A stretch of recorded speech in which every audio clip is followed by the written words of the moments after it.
హిందూ నమస్కారం. ఈ మధ్యకాలంలో మన సోకాల్ సెక్యులర్ మీడియాలు ఇందుకు రాజకీయ నాయకులే కాదు, మీడియాలు కూడా సోకాల్ సెక్యులర్లు అయిపోయినాయి.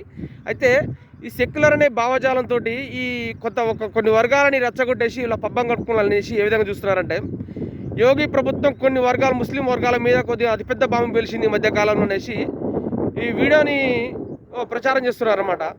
అయితే వీళ్ళు ఉద్దేశం ఏంది, వాళ్ళని రెచ్చగొట్టేసి ఈ ఈ బీజేపీకి వ్యతిరేకంగా చేసేసి వీళ్ళ టీఆర్పీ రేటు పెంచుకోవడానికి ఏదో ఒక కుట్ర ఈ విధంగా చేస్తుంటారన్నమాట.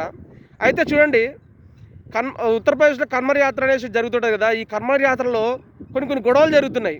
ఏమనంటే, ఈ హోటళ్ళల్లో కొన్ని ముస్లిం హోటళ్ళు ఉంటాయి కదా. ఈ హోటల్లో సరే ముస్లిమ్స్ అంటే అలాలనేది తింటారనమాట, హిందువులు తినరు కదా. దీని సమయంలో కొన్ని గొడవలు జరుగుతున్నాయి అనమాట. ఈ గొడవల్ని అరికట్టడానికి ఈ యోగి ప్రభుత్వం ఏం చేసిందనంటే, షాపుల మీద ఏదైతే ఉందో ముస్లిం హోటళ్ళ మీద హిందువుల పేర్లు నుండి నడిపిస్తున్నారన్నమాట. అట్లా కాకుండా ఎవరైతే ఓనర్ ఉన్నారో ఆ ఓనర్ పేరు ఖచ్చితంగా దాని మీద రాయాలి, మెన్షన్ చేయాలనేసి చెప్పారనమాట. అందులో తప్పేముంది? ఎవరి హోటల్ మీద ఇప్పుడు ఏదైనా గొడవ చేయాలి, అందులో ఏదన్నా ఫుడ్లో ఏమైనా అవుతుంది, ఫుడ్ పాయిజన్ అవుతుంది, ఎవరిని అడగాలి? వాళ్ళ పేరు ఒకరిది ఉంటుంది, వాళ్ళ ఓనర్ ఒకరు ఉంటారు. అయితే ఎవరిని అడగాలి వాళ్ళు? అయితే దానికి ఆ ఉద్దేశంతో అన్నిటికీ చెక్ పెట్టాలి అనేసి ఒక ఉద్దేశంతో ఈ గొడవలకు కానీ అన్నిటికి కానీ ఆ హోటల్ యజమాని ఎవరైతే ఉన్నారో వాళ్ళ పేర్లు రాయమన్నారు. దాంట్లో తప్పేముంటుంది?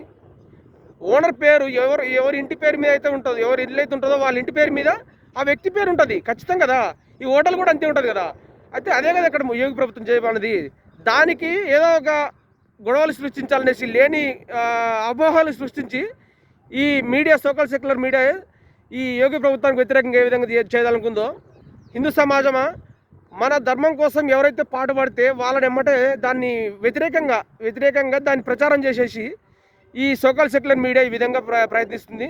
కాబట్టి హిందూ సమాజమా మన ఈ మీడియాలలో కొన్ని మీడియాలు కూడా బైకట్ చేయాలి. టీవీ9ని ఏ విధంగా అయితే ఇది చేసినామో అదేవిధంగా అన్ని మీడియాలు, మన సోకాల్ సెక్యులర్ మీడియాలు ఏదైతే ఉన్నాయో, సెక్యులర్ అని చెప్పుకుంటూ ఒక వర్గానికి కొమ్ము కాసినటువంటి ఈ సోకాల్ సెక్యులర్ మీడియాని కొంత అవాయిడ్ చేయాల్సిన అవసరం ఎంతైనా ఉంది. హిందూ సమాజమా ఆలోచించండి ఈ దిశగా. జై హింద్.